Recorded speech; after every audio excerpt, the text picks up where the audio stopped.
কাৰোবাক ভাল পাবলৈ সাজি কাচি ধুনীয়া হোৱাৰ প্ৰয়োজন নাই।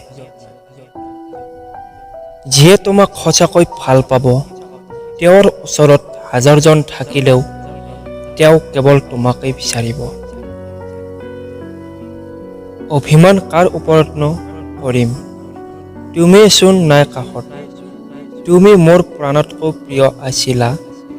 জীৱন নামৰ কিতাপখনৰ ভাল পোৱাৰ পৃষ্ঠাখন তোমাৰ বাবেই আৰম্ভ কৰি ভাবিছিল।